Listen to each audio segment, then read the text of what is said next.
Timnas Indonesia kalah 2-3 melawan Arab Saudi pada laga pertama Grup B putaran keempat kualifikasi Piala Dunia 2026 zona Asia di Stadion King Abdullah Sport City, Jeddah, Arab Saudi. Dengan hasil ini, Timnas Indonesia menjadi juru kunci klasemen sementara Grup B. 3 hari berselang Timnas Indonesia harus bersua dengan Irak. Lantas dapatkah Indonesia menjaga asa menuju Piala Dunia? Untuk membahasnya kita sudah bersama dengan koordinator Save Our Soccer Bung Akmal Marhali. Bung Akmal, halo selamat sore. Selamat sore Agita, salam sepak bola, tetap semangat. Salam sepak bola, tetap semangat terus ya. Bung, kita sudah menyaksikan pertandingan tadi malam. Ini langsung saja catatan Bung Akmal, bagaimana ini pertandingan semalam? Ya memang kita tidak bisa membandingkan dengan kita tahan imbang Arab Saudi 1-1 dan menang 2-0 melawan Arab Saudi di GBK di babak ketiga karena momennya berbeda. Di samping juga atmosfernya juga berbeda. Ini babak yang sudah sangat menentukan. Kalau di babak ketiga kan kita ada home away. Sekarang kita main 90 menit adalah final, menang atau kalah, dan itu akan menentukan nasib kita.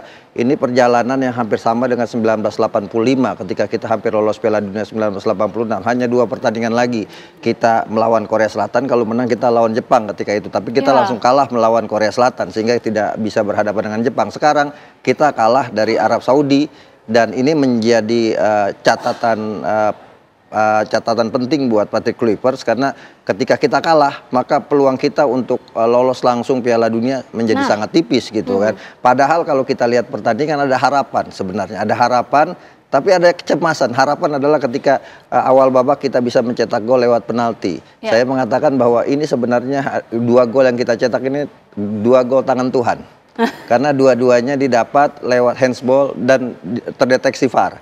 Dua-duanya dicetak oleh Kevin Dix. Tapi setelah kita cetak gol pertama, setelah itu Arab Saudi justru menguasai pertandingan dan kita tidak banyak melakukan perubahan apa-apa, bahkan tertekan sampai akhirnya kita melakukan kesalahan.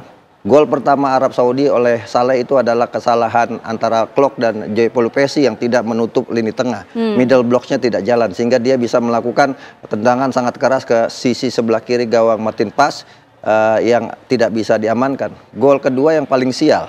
Ya kan, karena terdeteksi VAR, Yakob Sayuri menarik Faris striker dari Arab Saudi yang kemudian terdeteksi VAR dan harus penalti.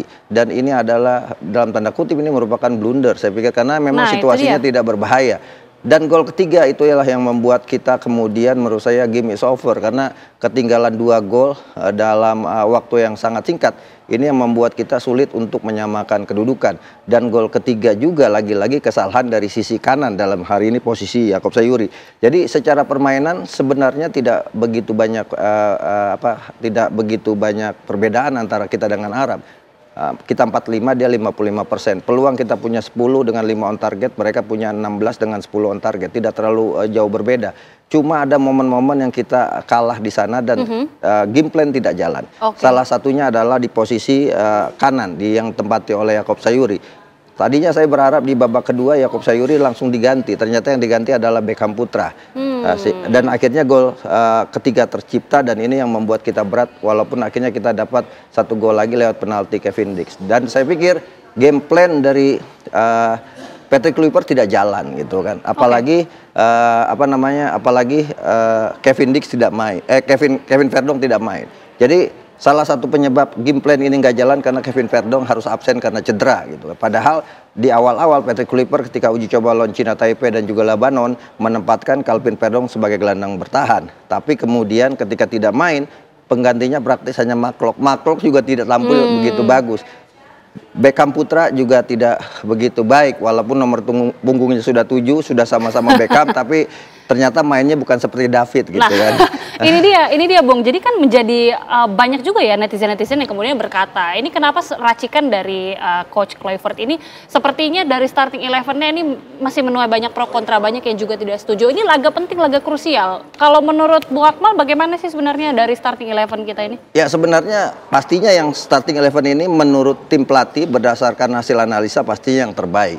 Cuma permasalahannya ternyata ketika masuk lapangan ada beberapa pemain yang of the day Yakob, kemudian Beckham Putra, termasuk Maklok juga tidak begitu bagus walaupun dia main sampai 90 menit karena tidak ada penggantinya. Ricky Kambuaya juga tampil tidak begitu maksimal seperti laga-laga sebelumnya. Ada pemain yang off day di pertandingan, namun kemudian tim pelatih saya lihat Patrick Kluivert terlambat untuk mengambil keputusan. Decision maker ini yang penting yang kemudian membuat kita terus ditekan oleh Arab Saudi sampai ketika ketinggalan 1-3 baru kemudian di menit sekitar 75 masuk oleh Jadi Romani. responnya dinilai cukup lambat. Betul. Melihat dari ketertinggalan kita cukup krusial. Gitu. Ya, decision maker dalam pergantian pemainnya terlambat sehingga kita sudah terlampau jauh ketinggalan. Kalau kita kemarin bicara misalnya soal wasit dikhawatirkan cenderung memihak tuan rumah, ternyata sebenarnya wasit memihak kita, gitu kan? Itu dia yang kemudian juga menjadi pertanyaan. Disangka wasit ini tidak akan cukup memihak begitu ya. Dan faktanya di lapangan Ahmad Ali justru memihak Indonesia. Sayang Indonesia tidak bisa memanfaatkan momentum. Salah satunya kartu merah yang diberikan oleh Kano. Diberikan kepada Kano dan ini sebenarnya menguntungkan. Sayangnya kita tidak bisa memaksimalkan itu. Ditambah lagi wasit tidak peduli dengan trik-trik Arab Saudi yang beberapa kali Saleh misalnya atau Fares pura-pura jatuh kemudian guling-guling seperti bintang film Bollywood ya di lapangan, bahkan sampai kemudian pura-pura seperti sesak napas dan sebagainya, tapi wasit tidak peduli. Artinya ini sebenarnya diuntungkan di Indonesia dengan kepemimpinan wasit yang sangat fair. Tapi sayangnya lagi-lagi style of play dari Patrick Kluivert tidak berjalan paripurna sehingga kemudian kita harus mengakui bahwa Arab Saudi tampil lebih baik dalam urusan mencetak gol sehingga mereka memenangkan pertandingan dan membuat kita harus banyak berhitung ulang untuk laga hidup mati yang sesungguhnya melawan Irak nanti. Sebelum berbicara mengenai laga melawan Irak nanti, tapi kan lini belakang ini sempat memang menjadi salah satu yang dikritisi sekali oleh netizen ya. Yakob Sauri yang dinilai cukup lalai begitu. Tapi kalau kita lihat kan performa dari Martin Paes ini sampai terbang-terbang begitu ya Bung ya. Sangat berusaha untuk menjaga gawang. Ya tadinya saya khawatir Martin Paes tidak dalam posisi paripurna atau dalam kondisi prima karena baru saja sembuh dari cedera. Tapi main sangat luar biasa dan saya mencatatkan kiper ini menjadi man of the match lah untuk Indonesia karena tanpa penyelamatan gemilang yang dilakukan oleh Martin Paes mungkin kita kebobolan lebih dari 3 gol. Di samping tentunya koordinasi lini belakang ini yang menjadi sangat riskan ya. Kita pernah memainkan dengan pola 4 back ketika kalah 1-5 dari Australia. Seharusnya Patrick Kluivert juga belajar bahwa lawan yang dihadapi Arab Saudi ya setara dengan Australia, sama-sama langganan. Tapi kemudian Kluivert meyakini bahwa 4 back adalah pola terbaik yang harus dimainkan. Tapi sayangnya ketika kita middle block kita tidak jalan, akhirnya pertahanannya terlalu dalam, low block sehingga dengan sangat mudah Arab Saudi memberikan tekanan-tekanan. Utamanya adalah tendangan-tendangan dari lini kedua yang sangat berbahaya. Ada beberapa tendangan bahkan mengenai Mister Gawang. Kita diselamatkan oleh Mister Gawang. Namun demikian kalau dari sisi permainan kita sebenarnya tidak menurun permainan kita, sangat bagus. Cuma intensitasnya yang berbeda, situasinya yang berbeda, levelnya juga berbeda. Karena ini babak-babak yang menentukan, dibutuhkan mental. Dan mental itu ternyata dimiliki oleh Arab Saudi yang sudah 6 kali lolos Piala Dunia gitu. Kalau berbicara tadi sudah lini belakang dan juga lini tengah, kemudian kalau lini depan sendiri bagaimana? Karena kalau Beckham Putra sendiri kan juga cukup banyak menuai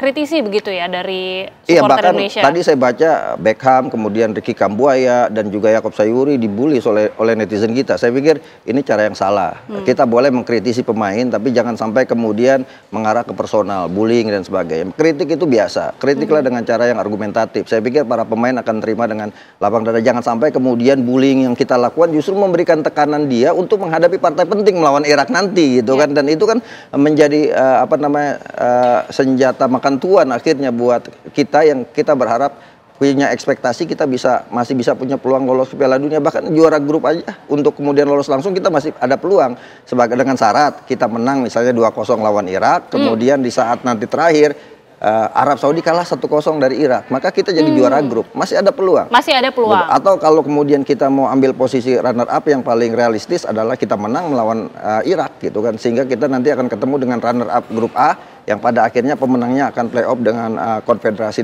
konfederasi lainnya. Oke, nah ini kan yang di depan mata adalah skenario melawan Irak nanti. Bagaimana Bung Akmal melihatnya? Apalagi kita ternyata itu pernah kalah telak 5-1 kalau tidak salah ya melawan Irak. Jadi Irak ini sebenarnya lebih berbahaya dari Arab Saudi. Arab Saudi itu sangat lemah sebenarnya di pertahanan. Kita 3 kali bertemu Arab Saudi, 3 kali kita bisa cetak gol. Kita 1-1 di babak ketiga, kemudian kita menang 2-0, kita cetak 2 gol, kemudian sekarang kita cetak 2 gol juga ke gawang Arab Saudi. 5 gol bisa kita cetak dalam 3 pertandingan melawan Arab Saudi. Ini berbeda dengan Irak yang pertahanannya lebih kuat. 3 pertemuan kita tidak bisa menang, bahkan kalah dengan skor telak 1-5 melawan Irak di babak ketiga kualifikasi Piala Dunia, kemudian juga 1-3 di Piala Asia, kemudian 0-2 di laga kedua kualifikasi Piala Dunia. Artinya Irak ini lebih berbahaya dan memang gaya bermainnya berbeda. Irak ini lebih Persia gitu kan, bukan lebih ke Timur Tengahnya. Dia lebih Persia. Pemain-pemain mereka postur-posturnya lebih mendekati Eropa dibanding Timur Tengah. Cara mainnya juga berbeda, mereka bermain lebih powerful dan ini sangat berbahaya. Jadi harus diwaspadai ya, Bung ya? Harus diwaspadai, artinya apa? Artinya Patrick Kluivert punya 3 tugas yang sangat berat. Yang pertama memulihkan stamina dan fisik pemain, memulihkan recovery mental pemain, sekaligus menyiapkan strategi yang tepat berhadapan dengan Irak. Itu dia. Karena sekarang tidak ada pilihan. Kalau kita mau lolos ke Piala Dunia, setidaknya ada harapan lolos ke Piala Dunia, kita harus menang melawan Irak dengan fakta kita kemarin 3 kali kalah. Nah, ini harus menjadi catatan tentunya ya bagi Patrick Kluivert, dan kita harapkan timnas ini bisa berbenah dan juga bisa menyusun strategi dengan baik. Tapi terima kasih sekali lagi Bung, kita akan nantikan bagaimana pertandingan selanjutnya. Terima kasih Bung Akmal sudah bergabung bersama kami.